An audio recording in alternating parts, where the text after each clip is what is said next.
You're listening to Channel 98.9. This is Silvis, and with me today in the studio is Steve Bishop. He's the former director of the Corry Higher Education Council and the project historian for the historical marker unveiling that's coming up on Monday. Welcome, Steve. It's nice to be here. Thanks for having me. Yeah, thanks for coming in. Got an event coming up on Memorial Day. Why don't you tell everybody what it's about? Well, we are unveiling Corry's latest historical marker, Monday, Memorial Day at 2 o'clock in front of the Winger Williams store, the former Something Special in downtown Corry. Everybody's invited. It's a public event. It will be really an unveiling of the marker. We expect to have some representation there from the local VFW and American Legion, both of which actually funded the project. So they are the organizations that stepped up and are helping us cover the cost of the marker, and will be there to help us celebrate. Okay, so it's Memorial Day, May 30th at 2 p.m., downtown Corry, 117 North Center Street. You're going to be unveiling a historic marker, and who is that going to be? So this gentleman is a Corry native. His name is Charles P. Keating,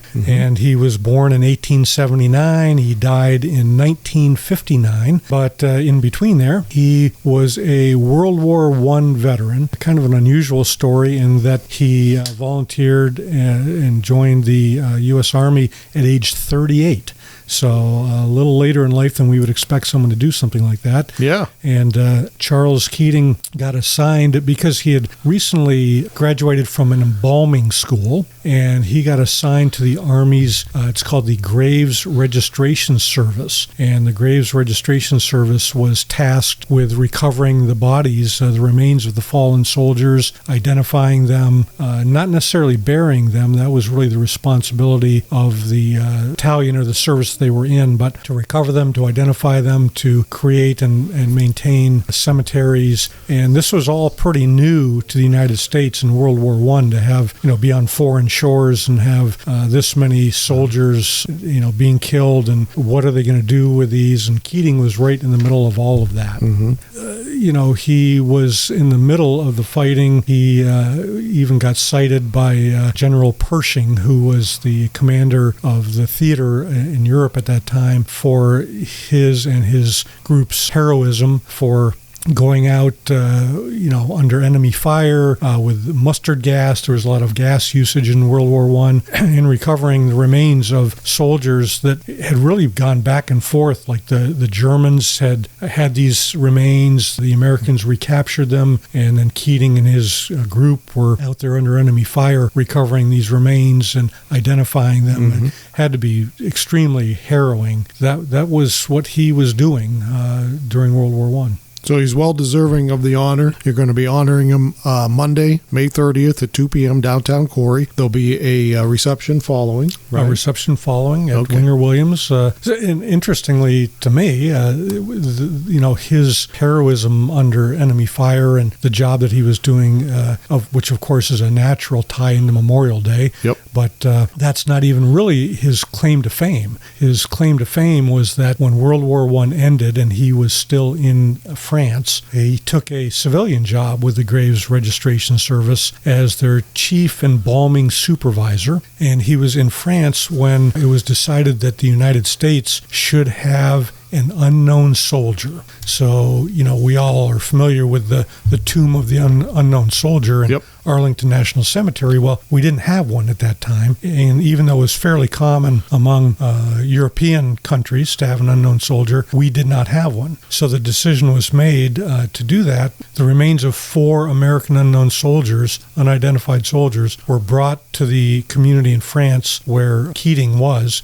along with many other military dignitaries. And these 4 remains were brought in, and Keating, his claim to fame was that he was involved in that process. So he went into the room where these 4 remains were brought, and there was some concern that maybe some of the caskets had been marked, that there might be some way to identify, who the ultimately selected soldier was going to be. So Keating suggested that he go in with French soldiers and move the remains from casket to casket, to move them around so that no one could ever know which one was selected. And then a World War I veteran was brought into the room with a splay of flowers, and he walked around the room between the 4 caskets and selected the one that he thought should be the unknown soldier, laid the flowers on that casket, and Keating then went back into the room, moved the remains of that selected soldier into a specially designed casket, and then Keating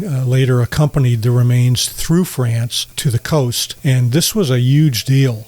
He describes at one point there were something like, he estimated 10,000 French soldiers in this procession to move these unknown soldier remains because of the importance of America's role in defending France and Europe. And this I got goosebumps even thinking about it. What this must have been like at the absolutely. time. And so Keating was involved in moving the remains between the caskets, moving the selected remains into the special casket, and then along with many others accompanying the remains to the coast, where they were then placed on a ship and brought back to the United States, where there then was a huge parade in Washington, D.C., and then the remains taken to Arlington National Cemetery. So, he had his own personal heroism in World War I, and then, this very special relationship with the selection of the unknown soldier. We're talking with Steve Bishop. He's the former executive director of the Corry Higher Education Council and the project historian for the Charles P. Keating Historical Marker Unveiling, which is happening in downtown Corry on Memorial Day at 2 p.m. We want to invite everybody to come on out and watch the celebration. How did the whole historical marker project get started, Steve?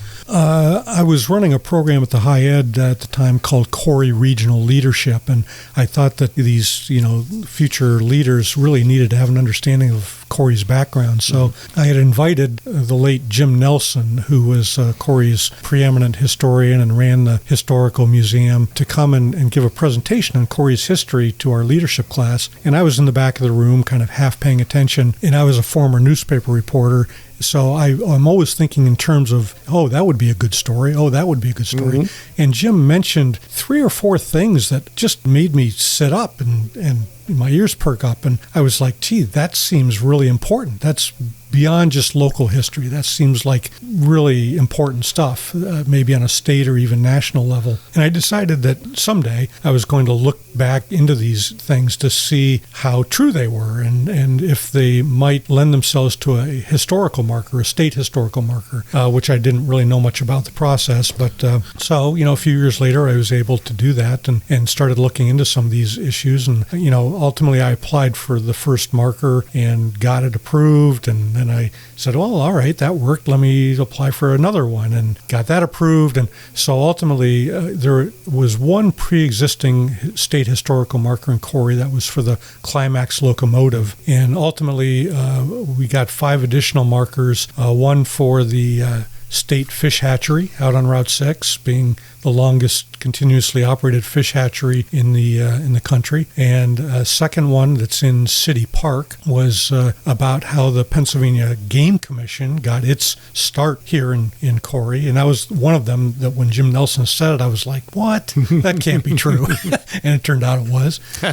And we got a third historical marker that's down by the railroad tracks for the Oil Creek Railroad that ran between Titusville and Corry, which was the way that then much of the oil that was being produced in Titusville got out to the world was through Corry on that 27-mile railroad that ran between Titusville and Corry and intersected with our railroads here. And then another oil-related marker was for a oil chemist. His name was Joshua Merrill. He worked at the Downer Oil Works and had some really significant breakthroughs in the use of oil. And then the latest marker that we got was for a lady named Inez McCusker, and it's right down here at the intersection of Center and Washington Streets. And she was a world-renowned singer in the early 1900s. So, I love history, and it was a great intersection between history and research and reporting and all that kind of stuff. So it was a great little hobby for me for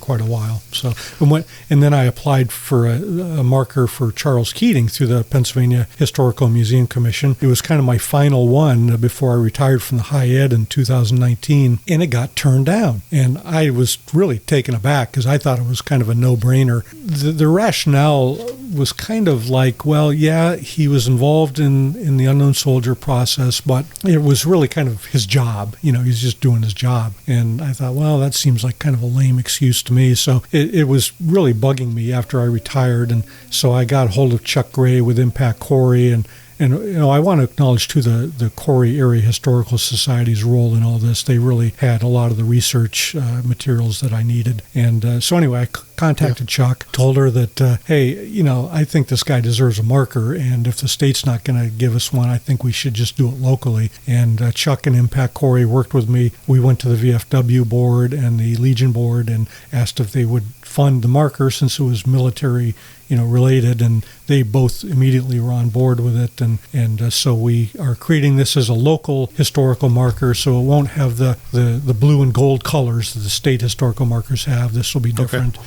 It'll salve my conscience. So we'll have gotten a marker for Charles Keating, well deserved, and I look forward to it being up. Okay, so once again, we want to invite everybody to come on out on Memorial Day at 2 p.m. It's the Charles P. Keating Historical Marker Unveiling in downtown Corry, in front of Winger Suites in Williams Place. It's 117 North Center Street. There'll be a reception following.